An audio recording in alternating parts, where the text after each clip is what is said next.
Olá! Hoje a gente vai mergulhar num tema bem sério do direito penal, o homicídio qualificado. A ideia central aqui é que, para a lei, nem todo ato de tirar uma vida tem o mesmo peso. Existem certas circunstâncias que tornam um crime muito mais grave aos olhos da justiça, e são justamente esses fatores que nós vamos desvendar agora. E tudo começa com essa pergunta, que é a chave de tudo. Por que a pena para um homicídio pode variar tanto? Bom, a resposta está num conceito jurídico fundamental, as chamadas qualificadoras. São elas que a lei usa para medir a gravidade real do que aconteceu. E tá aí a definição mais formal. Homicídio qualificado é aquele que vem com, digamos, agravantes específicos. É como se essas qualificadoras fossem um carimbo da lei dizendo: olha, isso aqui foi especialmente cruel, foi covarde ou trouxe um perigo muito maior para a sociedade. É por isso que a balança da justiça pende de um jeito diferente em cada caso. Vamos começar pela nossa primeira grande categoria, a covardia. O direito penal olha com muita atenção para a forma como o crime foi cometido. Quando o método escolhido simplesmente anula qualquer chance de defesa da vítima, a justiça não vê só um assassinato. Ela vê um ato de extrema covardia, que, claro, merece uma punição bem mais severa. E o mais interessante é como a lei detalha essa covardia. Tem a traição, que é quando se quebra a confiança de alguém.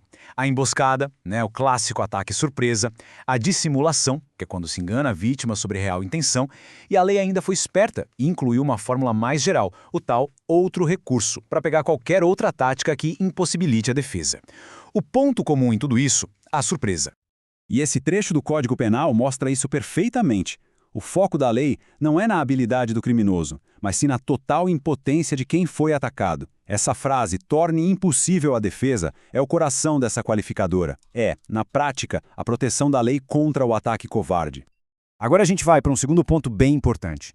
Aqui a proteção da lei vai além da pessoa. Quando o agente público é morto por causa do trabalho que faz, isso não é visto só como um crime contra um indivíduo.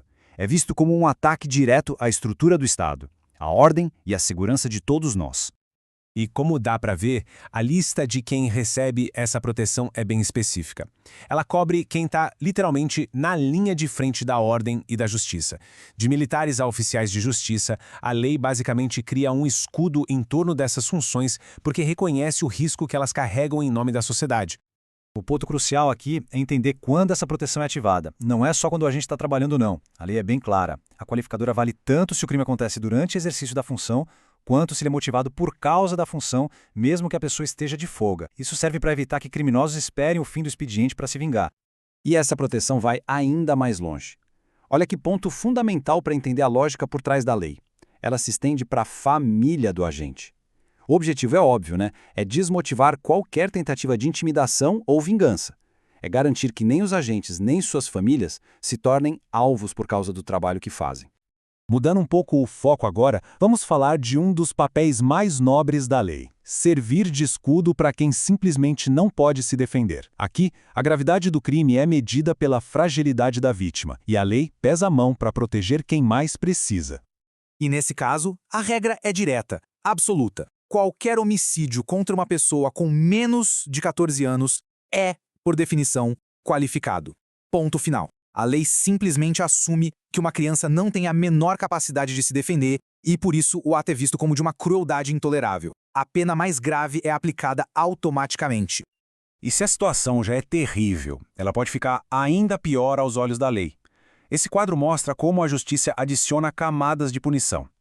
Se a criança vítima tinha alguma deficiência, se o autor era um parente ou alguém com autoridade sobre ela, ou se o crime aconteceu dentro de uma escola, a pena sobe ainda mais.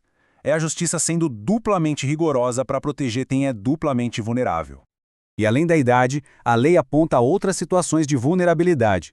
Uma delas é o meio usado. O uso de armas de fogo de uso restrito, como fuzis, já qualifica o crime pelo poder de destruição. Outra é o local. Como a gente já viu, cometer um crime dentro de uma escola, um lugar que deveria ser um santuário de segurança, também agrava a pena, não importa a idade da vítima. Quando a gente olha para todas essas regras em conjunto, dá para perceber uma coisa fundamental. O Código Penal não é só um livro de regras frias de jeito nenhum. Ele é, na verdade, um espelho que reflete aquilo que a sociedade valoriza, o que ela considera inaceitável e como ela decide proteger as pessoas. Então, resumindo a ópera, os valores são muito claros.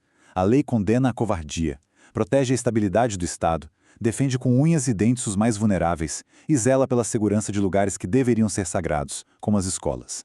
As qualificadoras são, basicamente, a tradução desses princípios em texto de lei. Mas a lei não está congelada no tempo. Ela se move, ela evolui. Um exemplo poderosíssimo disso é a criação da qualificadora do feminicídio. A sociedade percebeu um padrão muito específico de violência contra a mulher e a lei teve que responder, criando uma ferramenta jurídica para lutar contra esse problema. Isso mostra que o direito penal é um organismo vivo. E isso tudo nos deixa com uma pergunta para a gente pensar. Olhando para o futuro, quais serão os novos desafios que vão exigir uma resposta da lei? De que forma o nosso senso de justiça vai continuar a moldar o código que nos governa? No fim das contas, a evolução da lei é a história da nossa própria evolução como sociedade. Obrigado pela companhia.